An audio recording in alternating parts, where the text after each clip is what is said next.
आणि राज्याचे उपमुख्यमंत्री एकनाथ शिंदे साहेब सध्या आपल्यासोबत फोन लाईन वरून जोडले गेलेले आहेत। सर, रेस्क्यू ऑपरेशन त्या ठिकाणी केलं जातंय। मोनोमध्ये अनेक लोक अडकलेले आहेत, घाबरलेले आहेत। सध्याची काय अधिकृत माहिती आहे? अनेक लोक अद्यापही अडकल्याचं कळतंय।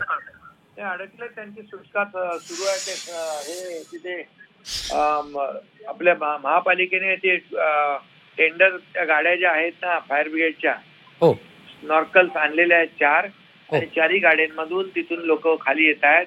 आता जवळपास 100च्या पेक्षा जास्त लोक रेस्क्यू झाले आहेत। हो, आणखी जी लोक आतमध्ये आहेत त्यांना देखील युद्ध पातळीवर बाहेर काढण्याचं काम सुरू आहे। तिथे जवळपास आतापर्यंत 105 प्रवाशांना बाहेर काढले आणि त्यामुळे आता युद्ध पातळीवर बाकी पण लोक जे आहेत त्यांना सुरक्षित बाहेर काढलं जाईल।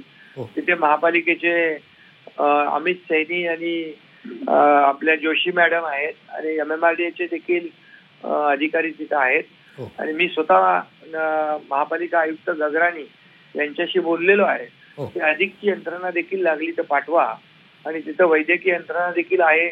त्या ठिकाणी ॲम्ब्युलन्सेस आहेत आणि त्यांना बेस्ट गाडीच्या माध्यमातून BSTच्या माध्यमातून घरी सोडण्याच्या देखील सूचना दिलेल्या आहेत।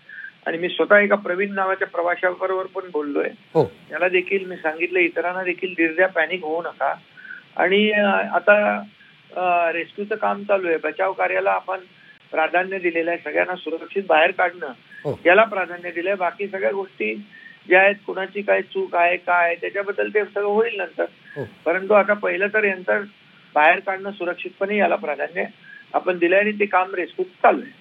निश्चितच। पण सर, ज्या लोकांची सुटका झाली त्यांचं असं म्हणणं आहे की आतमध्ये व्हेंटिलेशनसाठी काही व्यवस्था नव्हती, AC काम करत नव्हते, लाईट बंद होती, फॅन देखील नव्हता, त्यामुळे लोक जे आहेत ते आणखी घाबरले।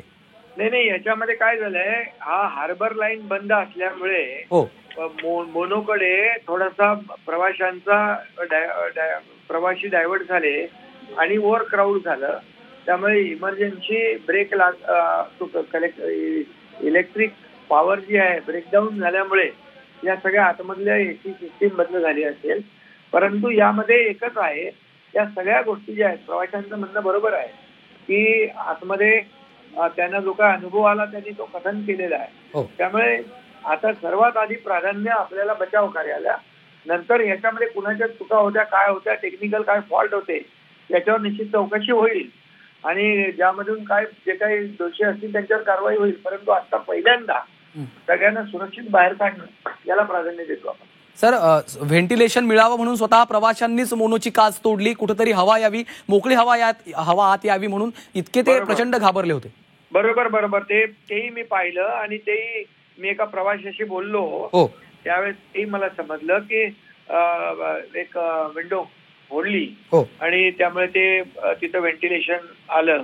तर या सगळ्या गोष्टी ज्या आहेत त्याच्यावर बारकाईने लक्ष दिलं जाईल, चौकशी केली जाईल, याची पुनरावृत्ती होऊ नये याची देखील खबरदारी घेतली जाईल। निश्चितच सर, खूप खूप धन्यवाद। आपण झी24 तासशी बातचीत केली आणि या सविस्तर प्रतिक्रियेसाठी। तर राज्याचे उपमुख्यमंत्री एकनाथ शिंदे यांची ही प्रतिक्रिया आपण ऐकलेली आहे।